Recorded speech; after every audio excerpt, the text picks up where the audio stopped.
बिस्मिल्लाहिर्रहमानिर्रहीम। आज HTML का लेक्चर नंबर 8 है, जिसमें हम इमेज के बारे में सीखेंगे कि अपने वेब पेज के अंदर इमेज को कैसे इनपुट करते हैं और वो इमेज और उसके सारे एट्रीब्यूट्स जो हैं वो जो भी इस्तेमाल होंगे उसके बारे में थोड़ा सा समझेंगे। तो सबसे पहले आते हैं, ये इमेज का हमारा एक टैग होता है, इमेज img। ये हमारा img एक टैग है, उसके अंदर दूसरी सोर्स लगाई है हमने। ये सोर्स जो है हमारा इसका एक एट्रीब्यूट है और ये अल्टरनेट का भी एट्रीब्यूट है। तो ये जो इमेज का हमारा टैग है उसके अंदर सबसे पहले सोर्स का जो एट्रीब्यूट है उसमें हम अपना वो इमेज देते हैं src से, src सोर्स, सॉरी ये हमारा सोर्स है। तो ये सोर्स में अपने इमेज का नाम देंगे, जो भी हमारी वो इमेज की या पिक्चर की फाइल है उसका नाम, और उसके बाद डॉट देकर उसकी जो एक्सटेंशन है वो हम देंगे। उसके बाद ये दूसरा अल्टरनेट टेक्स्ट का आता है। इसका मकसद ये है कि इस इमेज के साथ जो भी आप टेक्स्ट देना चाहें वो आप लिख सकते हैं। ये क्या करता है, ये इसका पाथ जो है वो सोर्स बताता है, specify the path to the image, और उसके बाद ये specify an alternate text for the image. अब ये इसमें एक चीज़ आपने देखनी है कि यहाँ पे मैंने पाथ में सिर्फ फाइल का नाम दिया है। अगर फाइल का सिर्फ नाम आता है पाथ में तो इसका मतलब ये है कि जो मेरा वेबसाइट का जो हमारा फोल्डर है जहाँ पर ये मेरी फाइल सेव हो रही है HTML की, तो ये इमेज की फाइल भी उसी सेम फोल्डर में है। अगर सेम फोल्डर में नहीं है तो आपका ये इमेज आपकी स्क्रीन पे नज़र नहीं आएगा ब्राउज़र में।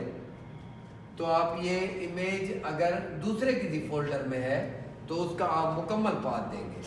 अगर किसी दूसरे फोल्डर में तो आप मुकम्मल पाथ लिखेंगे कि कौन सी ड्राइव में है, उसके अंदर कौन सा फोल्डर है, फोल्डर के अंदर फिर जो फाइल है उसका मुकम्मल पाथ देंगे। अगर सेम फोल्डर है तो मुकम्मल पाथ देने की ज़रूरत नहीं है, आप उसको अपनी फाइल का नेम और उसकी एक्सटेंशन से भी उस इमेज को आप देख सकते हैं। तो उम्मीद है कि ये आपको जो पाथ वाला मसला है ये आपको समझ आ गया होगा। अब चलते हैं इमेज के दूसरे एट्रीब्यूट से।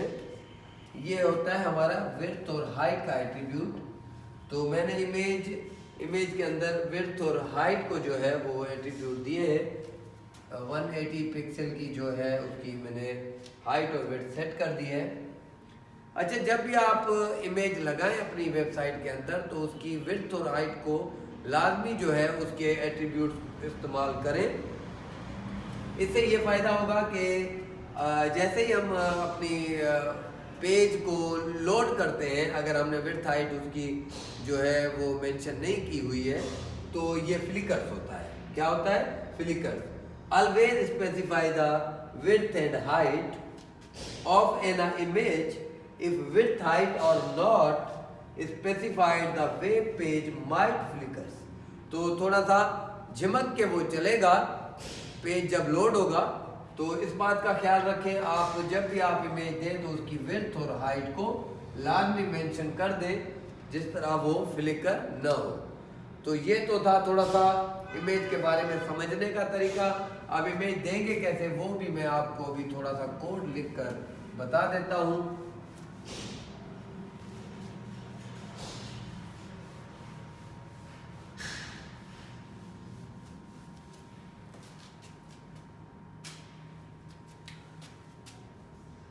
HTML और उसके बाद हेड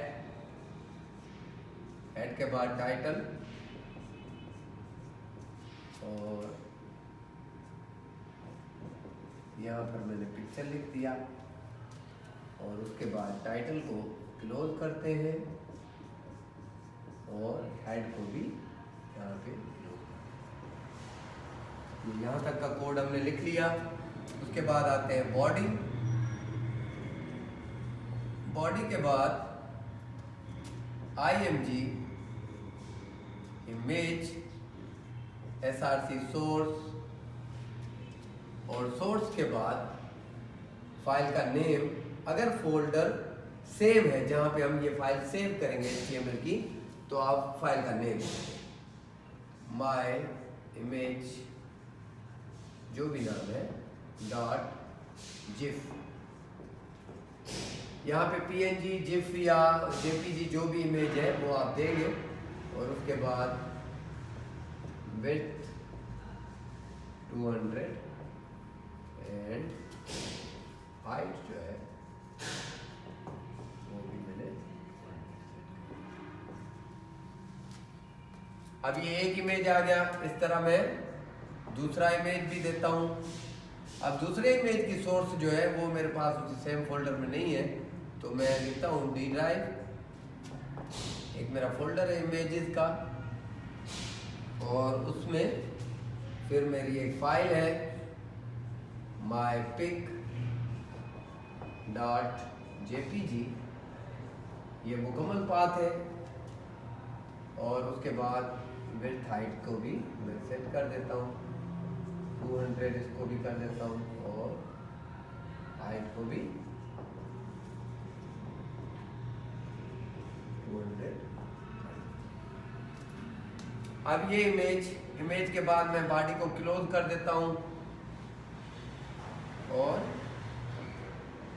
उसके बाद HTML को भी क्लोज कर देते हैं। तो इस तरह मैं अपनी फाइल में इमेज को लगा सकता हूँ। दूसरा होता है इमेज के आपकी बॉडी के बैकग्राउंड में इमेज को लगाएं, तो वो भी तरीका मैं आपको बता देता हूँ। ये अपनी जो है नोटबुक पे लिख लें, और उसके बाद मैं इसको अभी आपको दूसरा तरीका बताता हूँ कि बॉडी के अंदर इमेज की अगर कोई आपने लगानी है तो वो इमेज का बैकग्राउंड लगाना है, तो बॉडी के अंदर बैकग्राउंड, और बैकग्राउंड के बाद आपने यहाँ पे लिखना है उसका मुकम्मल पाथ।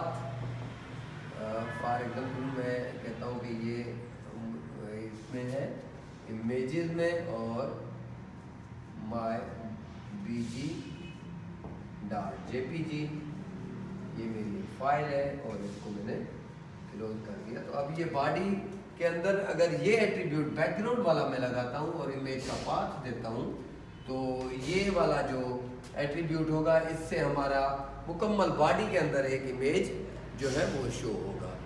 तो ये इमेज के बारे में लेक्चर है, लेकिन विड्थ हाइट का भी थोड़ा सा और भी चीज़ें हैं, मैं इसके बारे में भी आपको बता दूं। तो विड्थ हाइट एक तो ये तरीका मैंने बताया कि आप इस तरह भी दे सकते हैं, और उसके अलावा विड्थ हाइट में आप जो है इस्तेमाल कर सकते हैं विड्थ जो है परसेंट में, ये पिक्सल में है, परसेंट में मैंने कहा कि भाई ये मुझे टोटल इमेज की 30% जो है वो विड्थ चाहिए, और हाइट जो है आप परसेंट में भी इस तरह दे सकते हैं 40%। तो ये टोटल की परसेंट में वो साइज हाइट विड्थ निकाल लेगा। और इसके अलावा एक तरीका होता है हमारा, उसमें जो है एक जो है हम ये मैं सोर्स लगा रहा हूँ अपना image.jpg, और उसके बाद स्टाइल का एक हमारा टैग होता है, स्टाइल बराबर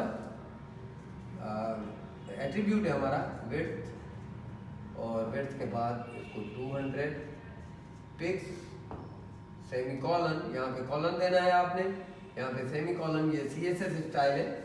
और हाइट में आपने हाइट ये होगा आपका कॉलन और 200 पिक्स, इसके बाद सेमीकोलन और फिर कोटेशन। ये भी तरीका है। उम्मीद है कि इमेज लगाने के सारे तरीके तकरीबन मैंने आपको बता दिए हैं। इंशाल्लाह मिलते हैं अगले लेक्चर।